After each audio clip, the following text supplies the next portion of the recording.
dalam nama Tuhan Yesus, berkat firman kami terima. Amin. Shalom, good morning. Dimanapun Bapak Ibu berada, saudara-saudara yang saya kasihi, hari ini kita belajar firman Allah dari kitab Yakobus 4 ayat yang ke-13 sampai kepada ayat 17. Saya beri tema, besok kita belum tentu hidup. Hari esok kita belum tentu hidup Bapak Ibu. Hari esok kita belum tentu hidup. Oleh karena itu, di waktu yang singkat ini mari kita gunakan yang terbaik untuk Tuhan. Jangan lagi melanggar firman Tuhan, jangan lagi hidup dalam dosa. Kalaupun Bapak Ibu saat ini banyak pergumulan, banyak persoalan. Saya sudah khotbahkan di YouTube saya, bersukacita di tengah persoalan. Bersukacita di tengah penderitaan. Kalau kita bersukacita di tengah-tengah semuanya baik-baik, itu biasa. Tapi anak Tuhan itu dimampukan Tuhan bersukacita di tengah persoalan. Bersukacita di tengah penderitaan hidup. Sehingga saya berharap Bapak Ibu jangan larut dalam duka. Jangan larut dalam kesusahan, masalah keuangan, masalah sakit penyakit, masalah pernikahan, masalah anak-anak, pekerjaan, usaha, apapun itu. Masalah hubungan, setiap kita pasti ada persoalan. Tapi saya berharap Bapak Ibu adalah orang yang dimampukan Tuhan bersukacita di tengah penderitaan. Bersukacita di tengah penderitaan bukan berarti ketika menderita ketawa-ketawa, bukan. Bersukacita itu bukan diidentikan dengan ketawa-ketawa saja. Tapi bersukacita itu diidentikan, didefinisikan dengan hati yang mengucap syukur. Bersyukur di tengah penderitaan. Dan dia bisa menikmati kebahagiaan hidupnya dengan pekerjaan-pekerjaan yang diberikan Tuhan. Sehingga Bapak Ibu tidak perlu fokus dengan persoalan. Fokuslah dengan kebaikan Tuhan, dengan pekerjaan yang Bapak Ibu sedang kerjakan. Nikmatilah. Life is too short. Hidup ini sangat singkat.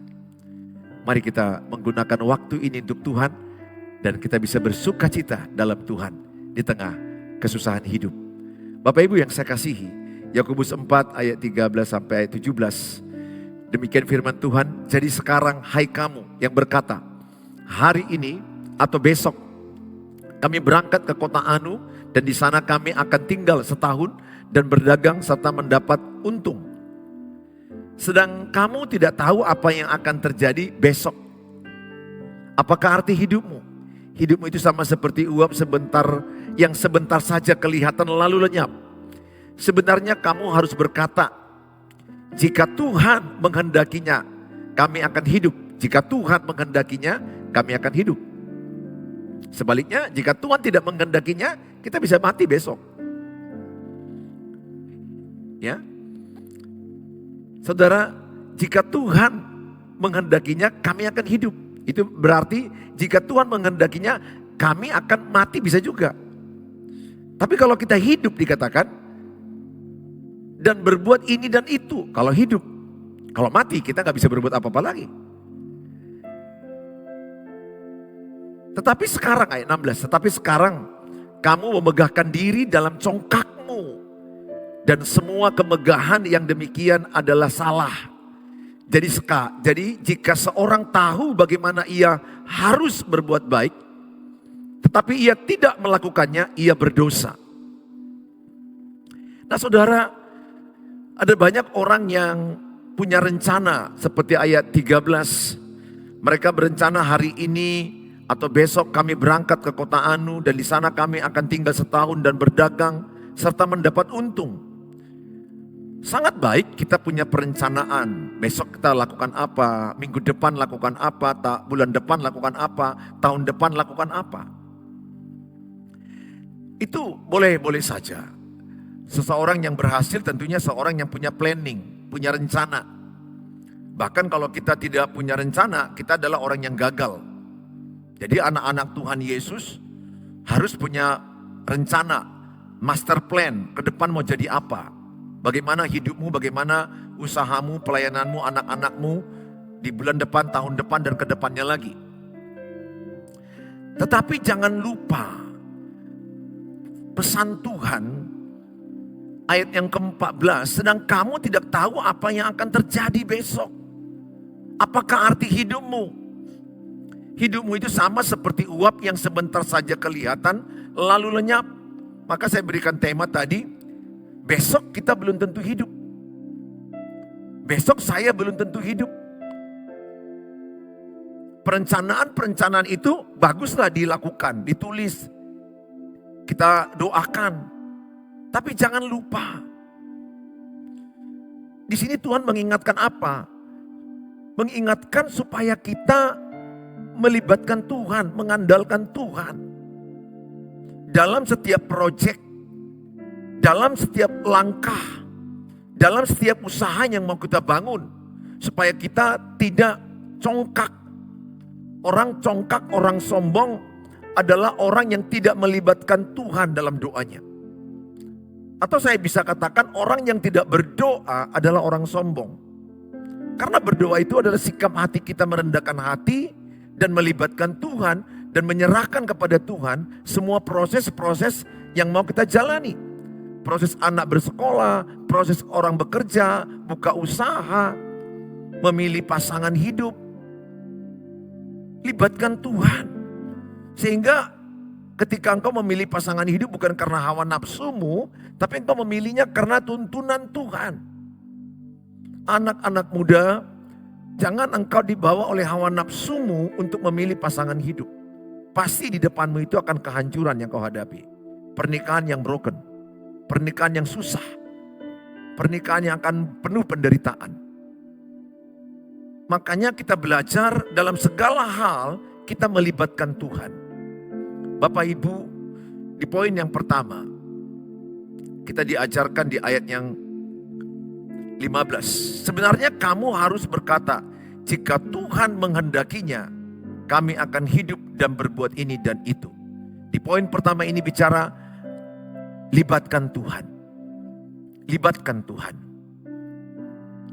Ingat Bapak Ibu, kalau Bapak Ibu besok hidup, itu anugerah Tuhan. Dan kalaupun besok kita meninggal dunia, itu anugerah Tuhan. Hidup dan mati itu anugerah Tuhan. Kalau kita meninggal besok, ya sudah. Kita tinggalkan dunia yang fana ini. Kita kembali ke rumah Bapa yang kekal. Di keabadian yang kekal. Kita bertemu dengan orang-orang yang mendahului kita. Orang-orang yang percaya kepada Tuhan Yesus. Oleh karena itu saya mengajak Bapak Ibu. Libatkan Tuhan. Libatkan Tuhan setiap besok pagi bangun itu libatkan Tuhan. Matius 6 ayat 33 ayat 34. Cari dahulu kerajaan Allah dan kebenarannya, maka sekaliannya tambahkan padamu. Ayat 34. Janganlah kamu khawatir. Hiduplah sehari demi sehari. Kesusahan sehari cukuplah untuk sehari. Jadi sebenarnya kita diajarkan oleh Alkitab hidup sehari demi sehari. Kalau kita terlalu memikirkan minggu depan, terlalu memikirkan bulan depan, terlalu memikirkan tahun depan, memikirkan 10 tahun ke depan, sesuatu yang belum terjadi kita pikir-pikir, nanti ada krisis global, keuangan yang makin sulit, akan ada lagi katanya penyakit yang lebih parah dari COVID. Kita terlalu memikirkan terlalu berjauhan, akan ada gempa bumi, akan ada banjir segala macam yang akan terjadi yang menakutkan. Sehingga banyak orang di generasi ini overthinking. Menimbulkan kecemasan, ketakutan, stres, depresi, frustrasi, insomnia, payah tidur.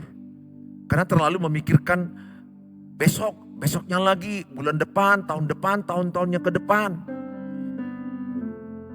Enggak salah kita punya perencanaan 5 tahun, bagus. Perencanaan 10 tahun, bagus. Kami juga pengembalaan gereja ini dan rencana keluargaku, anak-anakku, kami punya perencanaan 5 tahun ke depan, 10 tahun ke depan, itu bagus. Tapi setelah kita buat perencanaan itu, maka yang perlu kita lakukan adalah hiduplah sehari demi sehari. Kesusahan sehari, cukuplah sehari. Dalam sehari itu libatkanlah Tuhan dan kerjalah yang benar, kerjalah yang terbaik, rajin, disiplin, profesional, excellent. Kalau engkau seorang studi, seorang pelajar, belajarlah dengan yang terbaik. Setelah kau baca Alkitab, berdoa, belajarlah yang terbaik. Bekerjalah kalau engkau bekerja yang terbaik. Kalau Bapak Ibu punya usaha, bekerjalah dan berusahalah dengan yang terbaik, dengan rajin, dengan sungguh-sungguh. Jangan malas-malasan, jangan mengeluh. Mengeluh gak menambah solusi. Kekhawatiran tidak menambah sehasta jalan hidup kita. Kekhawatiran menimbulkan membongkok badan kita. Itu artinya kita makin lemah.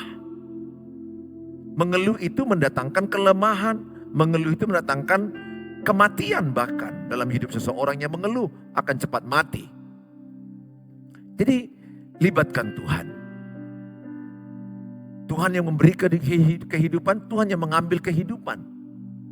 Saudara, hidup kita ini diumpamakan seperti uap. Yakobus 4 ayat 14. Hidup kita ini seperti uap. Sebentar kelihatan lalu lenyap. Cobalah lihat, satu persatu anggota keluargamu ada yang meninggal. Demikian juga satu persatu anggota keluargaku ada yang meninggal. Dan kemudian satu persatu teman-teman sekolahku, teman-teman kuliahku udah meninggal. Dan meninggal itu tidak harus tua. Bisa muda, bisa anak-anak, bisa bayi. Meninggal itu tidak harus sakit.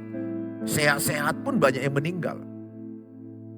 Kita nggak tahu, tiba-tiba bisa ada bencana alam, tabrakan, dan kita bisa tiba-tiba ada serangan jantung, kita nggak tahu, kelihatannya baik-baik aja. Banyak kejadian-kejadian orang yang meninggal di luar dugaan. Tapi saya mau katakan sama saudara, hidup ini sangat singkat. Makanya ada motto yang berkata, yesterday is memory. Today is gift, hadiah, kasih karunia. Tomorrow is mystery. Jadi besok itu misteri. Misteri itu artinya tidak ada yang pasti. Tiba-tiba ada gempa bumi 9 skala Richter, Medan bisa rata. Bisa aja tiba-tiba kecelakaan, kita nggak tahu, besok pun bisa mati. Tiba-tiba aja kita ditelepon oleh seseorang, si ini meninggal di WA group, ini meninggal. Kalau saya banyak WA group saya. Jadi tiba-tiba ada bilang, ini pendeta ini meninggal, temanku dokter ini meninggal, teman SMA aku ini meninggal. Saya hanya berkata, hidup ini kasih karunia. Kalau di Mazmur 90 bilang begini, hidup ini seperti rumput, berlalunya lenyap, begitu cepat berlalu dan lenyap. Paginya mekar, sorenya layu. Bayangkan, kita itu hidup digambarkan uap, sebentar ada lalu lenyap. Seperti rumput, pagi mekar, sorenya layu. Jadi sebenarnya kita diberikan Tuhan waktu yang singkat. 1000 tahun sama kita, sama Tuhan itu 24 jam satu hari. Katakan umur Bapak Ibu 70. 70 itu 2 jam di hadapan Tuhan. Kalau pakai ukuran itu. Artinya hidup kita sangat begitu singkat. Sayang sekali kalau orang tidak mengelola waktu yang singkat ini. Sayang sekali kalau Bapak Ibu mengeluh terus, berfokus ke masalah, menangis terus, berduka terus, sedih terus. Bapak salah, Ibu salah. Janganlah menangis terus, jangan berduka terus, jangan sedih terus. Apa kata Tesalonika? Hiburkanlah satu sama lain supaya mereka jangan larut dalam duka. Sekalipun memang ketika meninggal orang yang kita cintai, wajarlah nangis, sedih. Tapi Alkitab bilang jangan larut dalam duka. Apapun masalah rumah tanggamu, masalah istri, masalah anak-anak, masalah keuangan, masalah kesehatan, hadapilah dengan Tuhan. Jalanilah bersama Tuhan. Mintalah kekuatan dari Tuhan sehari demi sehari. Nikmatilah hidup sehari demi sehari. Kalau Bapak Ibu udah lama gak tertawa, tertawalah. Karena tertawa itu obat bagi kita. Hati yang gembira adalah obat. Amsal 17 ayat 22. Tersenyumlah. Ada waktunya kita sedih. Ada waktunya kita berduka nangis. Ada waktunya tertawa. Jangan sepanjang waktu kita sedih, berduka, cepat mati loh. Jangan, apapun itu masalahnya. Termasuk meninggalnya orang yang kita cintai itu tidak mudah. Pasti ada masa duka yang berkepanjangan sedikit lah. kalau orang yang meninggal dunia itu sangat sedih. Apalagi suaminya, istrinya, anak-anaknya, orang tuanya. Perpisahan karena meninggal itu tentu lebih berat dukanya. Tapi itu pun Alkitab bilang jangan larut dalam duka. Artinya jangan berkepanjangan. Ya saya berdoa di waktu yang singkat ini, enjoy your life. Nikmati hidupmu. Nikmati teh manis yang diminum, air putih yang diminum, makanan yang dimakan. Nikmati ada musik, nikmati ada anak-anak, cucu. Nikmati. Jangan fokus ke persoalan. Jangan fokus kepada sesuatu yang tidak bisa diubah. Fokuslah kepada sesuatu yang bisa kita ubah. Saya begitu. Saya memilah masalah itu. Ini gak bisa kuubah. Kuserahkan ke Tuhan. Contoh, yang gak bisa kuubah. Istriku gak bisa kuubah. Anak-anakku gak bisa kuubah. Manusia gak bisa kuubah. Kuserahkan ke Tuhan. Masa lalu gak bisa kuubah. Karena bisa orang mengambil waktu yang lalu, mana bisa dirubah. Bencana alam yang akan terjadi, gak bisa kita tahu. Serahkan ke Tuhan. Fokuslah kepada apa yang bisa kau ubah. Bangun pagimu jam berapa? Tidur malammu jam berapa? Setelah engkau bangun, apa yang kau kerjakan? Dari bangun pagi sampai siang, sore. Coba lihat, benar enggak? Berkualitas enggak?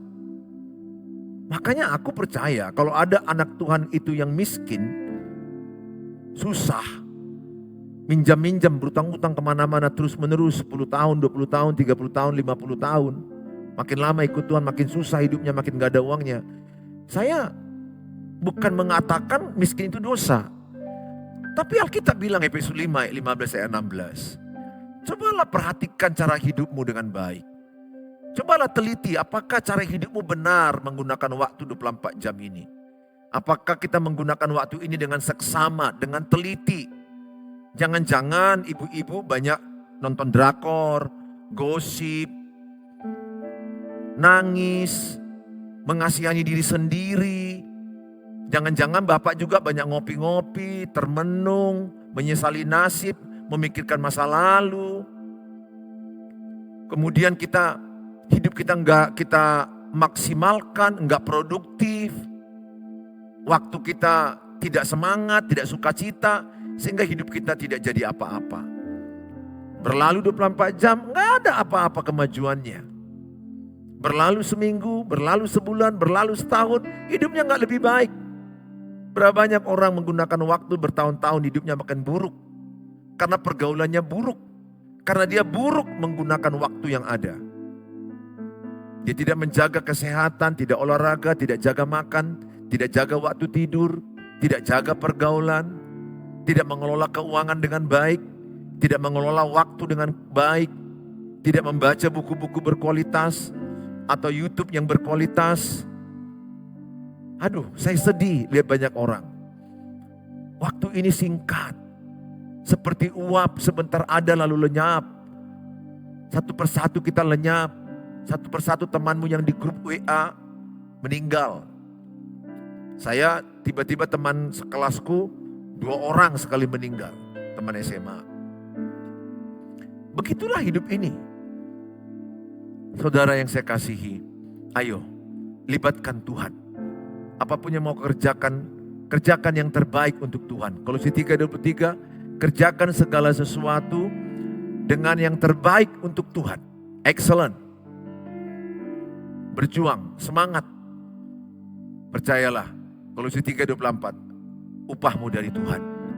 Upah dari Tuhan itu jauh lebih banyak dari upah manusia. Tuhan lebih hebat memberkati kita daripada berkat-berkat manusia. Saya hanya mengajak kita semua, kalaupun kita bangun besok, kalau bangun ya, belum tentu ayat ini berkata kalau kita masih hidup besok. Libatkan Tuhan. Karena besok pun bisa kita sudah tidak ada. Karena satu hari banyak orang meninggal. 1 detik 2 orang meninggal. Lihat di Google itu. Satu atau 2 orang meninggal per detik. Manusia hidupnya hanya singkat di dunia ini. Tapi bersyukur kepada Tuhan, ada janji Tuhan. Hidup kita abadi selama-lamanya di sorga. Makanya Tuhan bilang pikirkanlah perkara-perkara di atas, bukan perkara-perkara di bumi. Di bumi ini kan orang memikirkan uang, harta, jabatan. Tapi kita memikirkan perkara-perkara menyenangkan Tuhan.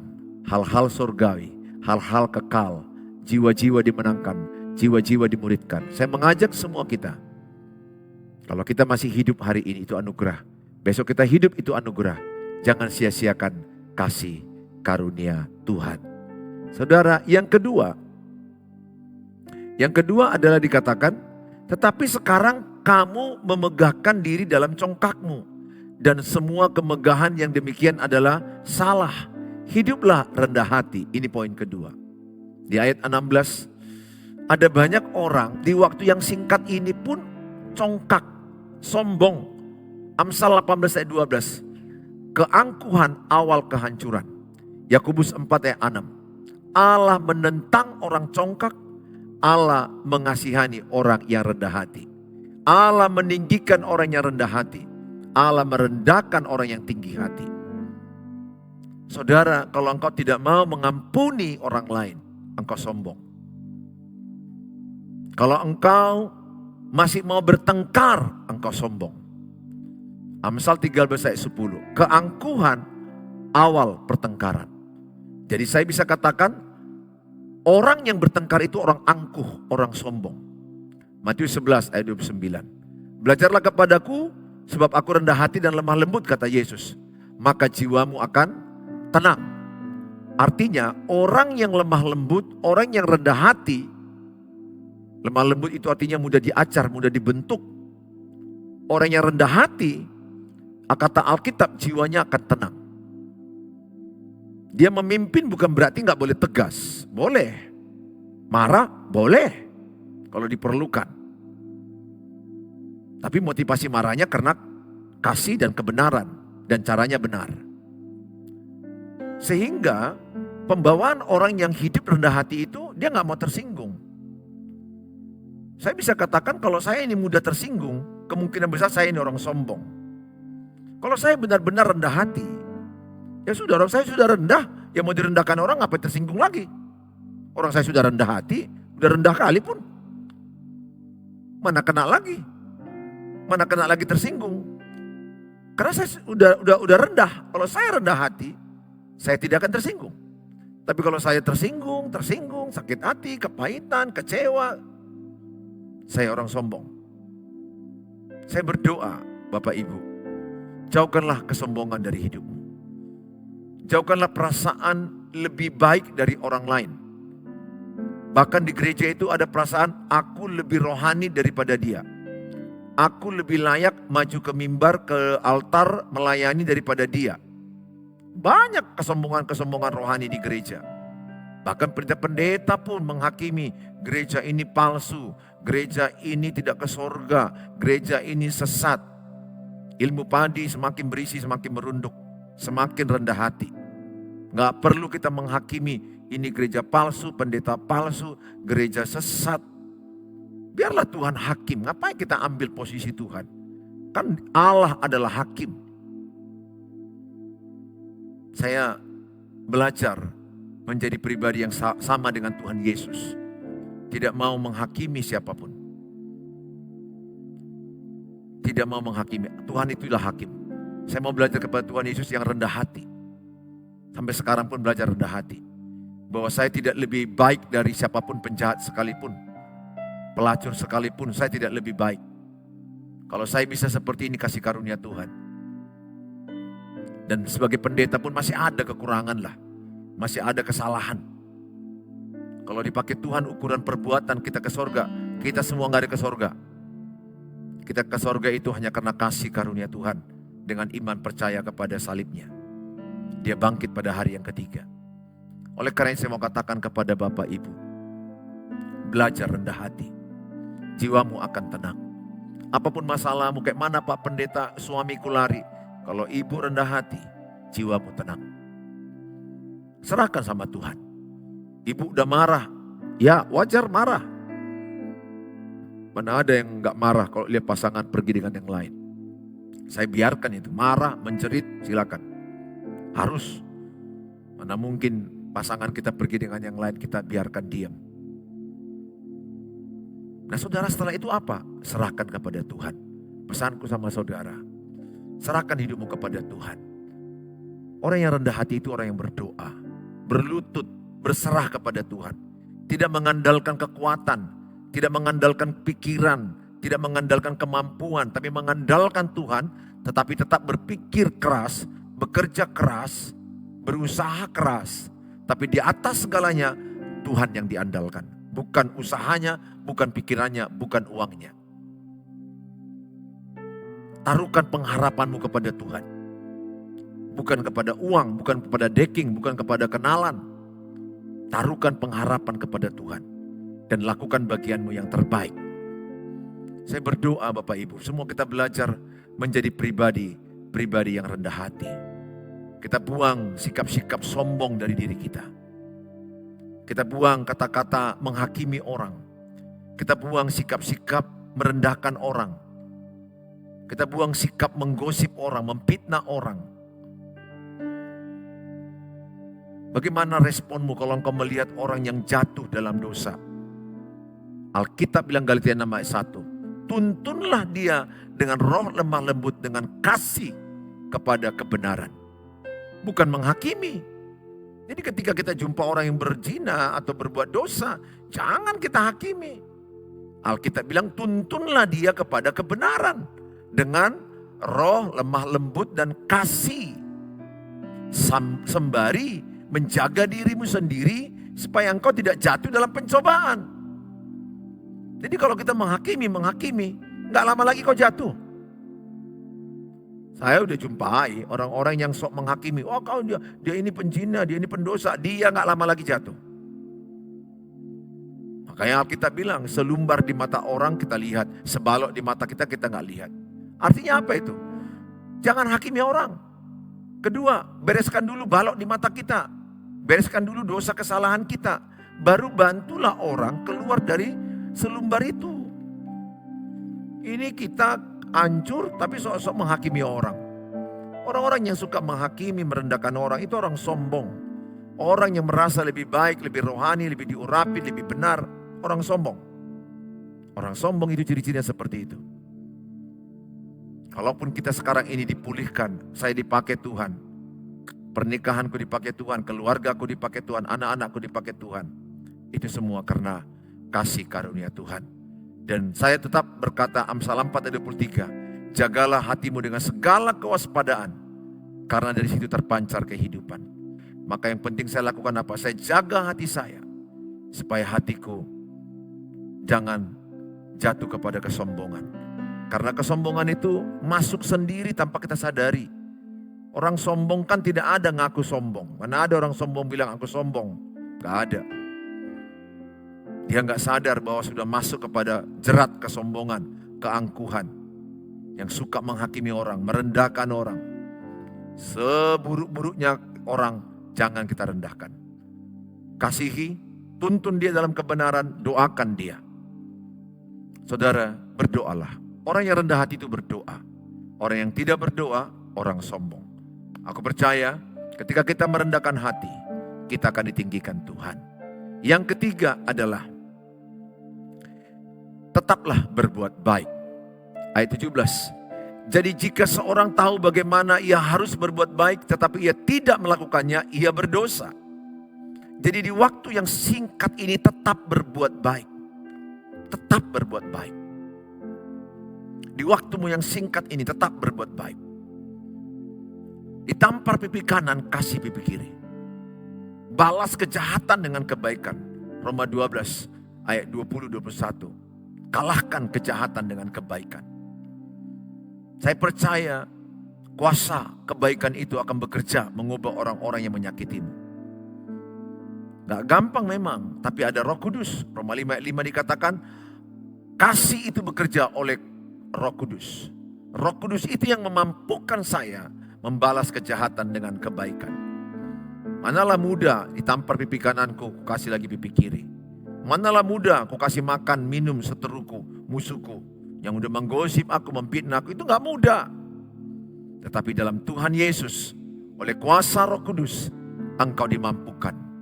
untuk melakukannya. Pesan saya, tetaplah berbuat baik. Ada banyak orang berkata ke saya, Pak Pendeta, kalau pasanganku misalnya lari dengan orang lain, berselingkuhlah katakan.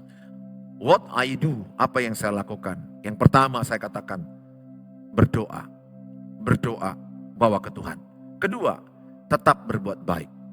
Galatia 6 ayat 9, kalau kita menabur kebaikan dengan tidak cemu-cemu, maka Tuhan akan memberikan tuaian kepada kita. Kita menabur kebaikan, kita akan menuai kebaikan. Ibu mungkin capek menabur kebaikan. Bapak mungkin capek menabur kebaikan. Pesan firman Allah pagi ini, teruskan berbuat baik. Atau mungkin saudaramu, iparmu, mertuamu, tetanggamu, teman kerja, grup-grup yang ada di WA-mu, ada yang berbuat jahat, ada yang memfitnahmu, menggosipmu, menyakitimu. Saya katakan, kalahkanlah kejahatan dengan kebaikan. Teruslah berbuat baik. Ingat, life is too short. Hidup ini singkat. Sembari jauhkan orang-orang toksik. Jauhkan orang-orang beracun. Saya juga begitu. Kalau orang-orang yang beracun, saya jelas. Boundaries, batas tegas. Yang dengan ini nggak terlalu dekat. Dengan ini cukup say hello. Dengan ini nggak perlu ngopi-ngopi. Dengan ini orang munafik nggak perlu aku harus terlalu dekat.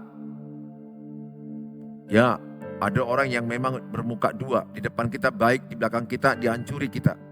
Ya udah, kita tetap mengasihi dia tapi jaga jarak. Buat batas. Gak usah dekat-dekat dengan orang yang bermuka dua. Nanti lama-lama racunnya kena kepadamu, maka engkau akan lemah. Waktu ini singkat. 1 Korintus 15 ayat 33, pergaulan yang buruk merusak kebiasaan yang baik. Jadi pergaulan-pergaulan yang buruk itu banyak merusak kebiasaan orang yang baik. Jaga pergaulanmu, jaga pertemananmu.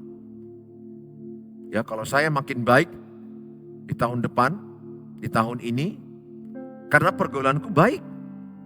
Kalau saya makin buruk, karena pergaulanku buruk. Kalau anak-anakmu makin baik, karena pergaulannya baik. Kalau anak-anakmu makin lama makin buruk, karena pergaulannya buruk. Jadi gampang sebenarnya, letakkan dia di pergaulan yang benar, yang sehat, yang baik. Tuhan memberkati kita semua. Saya berharap Bapak Ibu, di waktu yang singkat ini gunakan waktumu untuk Tuhan. Enjoy your life. Life is too short. Hidup ini sangat singkat. Tuhan Yesus memberkati kita. Sampai ketemu di waktu yang akan datang. Kalau ada topik-topik doa, silakan taruh di kolom-kolom yang ada. Secara pribadi, WA saya sudah sangat penuh. Tapi kalau mau di chat, saya berjuang. Kalau di call, jangan ya, karena sudah penuh sekali waktunya. Mungkin hanya bisa di chat saja dulu. 0811 63 73 47. Semampu saya akan balas dan saya akan bagi renungan harian setiap hari kepada Bapak Ibu. Tuhan Yesus memberkati Bapak Ibu. Tetap semangat. Jangan lupa jaga kesehatan. Jangan lupa olahraga. Me time juga penting. Berjalan rekreasi juga penting bersama istri, suami, bersama anak-anak. Enjoy your family. Enjoy your life. Life is too short. Buat hidupmu bahagia. Bahagia itu adalah keputusan. Bahagia itu adalah sederhana. Bahagia itu adalah sekarang. Bukan harus nanti setelah semuanya selesai. Tidak. Di tengah-tengah masalah pun Bapak Ibu putuskan bahagia. Dengan sudut pandangmu yang berbeda melihat masalah itu, maka Bapak Ibu akan bahagia. Ya, jadi bahagia itu bukan harus masalah yang selesai dulu. Bahagia itu bukan harus dijawab dulu doaku. Bahagia itu harus uangku sekian, hartaku sekian. Bahagia itu aku menikah dulu. Oh no. Banyak orang setelah menikah justru lebih hancur hidupnya.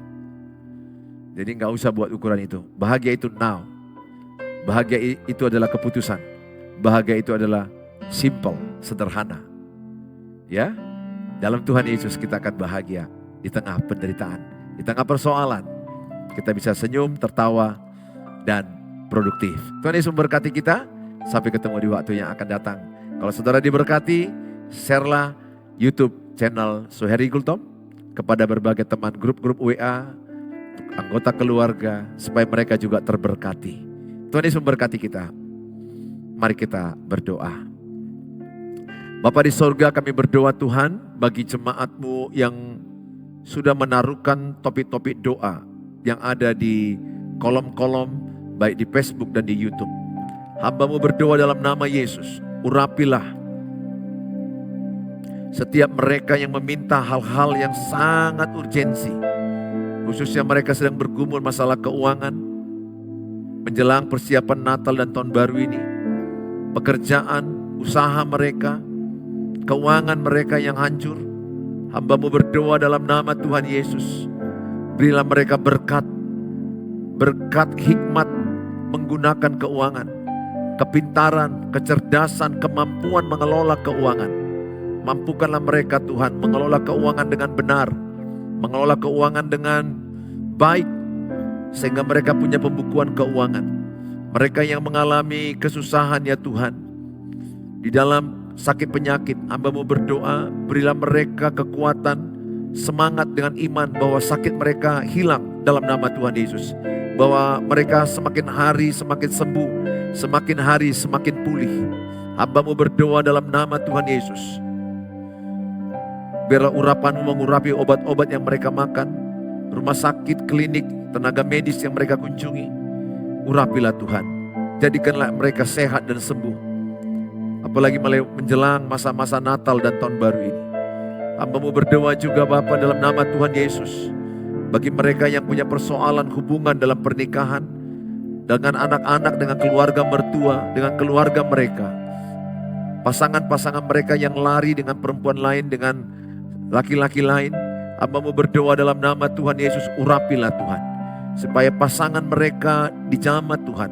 Supaya pasangan mereka bertobat dan kembali kepada pasangan yang sah, yang benar di hadapan Tuhan. Berkatilah pernikahan demi pernikahan. Pulihkanlah pernikahan demi pernikahan. Urapilah Tuhan. Terjadilah pemulihan pernikahan-pernikahan. Pemulihan hubungan anak-anak dengan orang tua. Antara anak-anak dengan anak-anak. Hamba-Mu berdoa dalam nama Tuhan Yesus. Urapilah mereka. Sehingga terjadi keluarga yang rukun damai. Kami berdoa juga bagi mereka yang ingin mendapatkan keturunan. Ingin mendapatkan jodoh. Ingin menjual pertapakan tanah dan rumah. Kami berdoa Tuhan, apapun permohonan-permohonan khusus mereka, Tuhanlah yang memberkati, Tuhanlah yang menolong, Tuhanlah yang menjawab. Di dalam nama Tuhan Yesus Kristus, kami percayakan semua doa-doa kami dijawab oleh Tuhan. Dalam nama Tuhan Yesus kami berdoa. Haleluya. Amin. Amin.